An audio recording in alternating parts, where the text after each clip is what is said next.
महाकवि हरिवंश राय बच्चन जी को समर्पित कविताओं की श्रृंखला की ये अगली कड़ी है, अनोखी भेंट। इस कविता में कवि जब इंग्लैंड पढ़ने गए थे तब विभाग की ओर से मार्जरी नामक संभ्रांत महिला को उनकी अगवानी करने के लिए पहुंचाया गया था। उन्होंने बहुत उनका साथ दिया।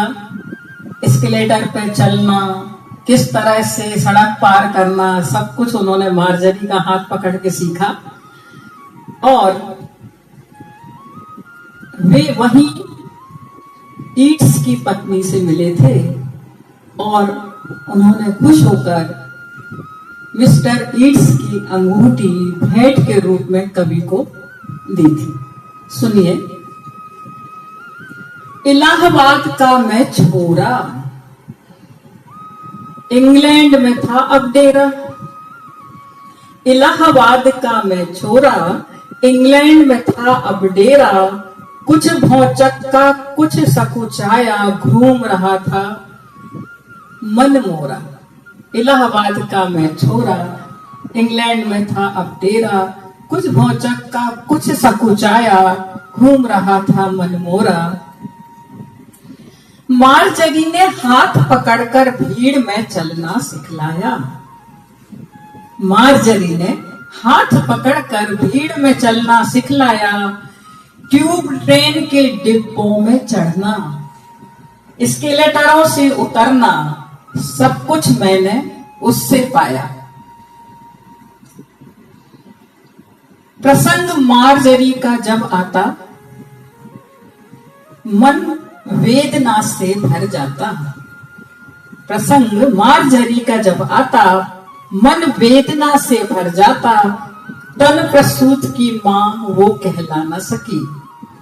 तन प्रसूत की मां वो कहला न सकी। मन बालक का वो बहला न सकी। अर्थात उनके बच्चे नहीं थे। आयरलैंड की पहुंच बनाई। आयरलैंड की पहुंच बनाई, श्रीमती ईट्स से भेंट कराई। आयरलैंड की पहुंच बनाई, श्रीमती ईट्स से भेंट कराई। पति की धरोहर को समेटे, पति की धरोहर को समेटे, यादों की उसने लौ जगाई। अर्थात मिस्टर ईट्स की अंगूठी उन्होंने कवि को दिखाई और भेंट भी दी। डिबिया उठाकर अंगूठी दिखाई। डिबिया उठाकर अंगूठी दिखाई। एक और बाज दूजी तितली सुहाई। एक और बाज अंगूठी में, दूजी और तितली सुहाई। मानो कवि की छवि दोनों में आई।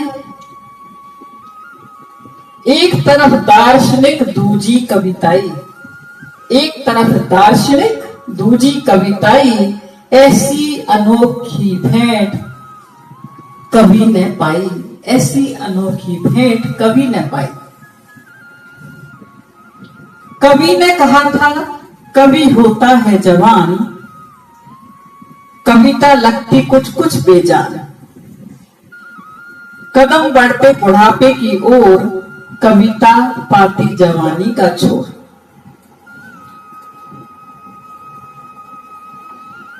हरि ने जीवन में कटु अनुभव पाए। हरि ने जीवन में कटु अनुभव पाए। संघर्षों को झेल जवान हो पाए। ऐसे में फूटे मधुशाला के स्वर। ऐसे में फूटे मधुशाला के स्वर, जिसने यौवन में ही रंग जमाए।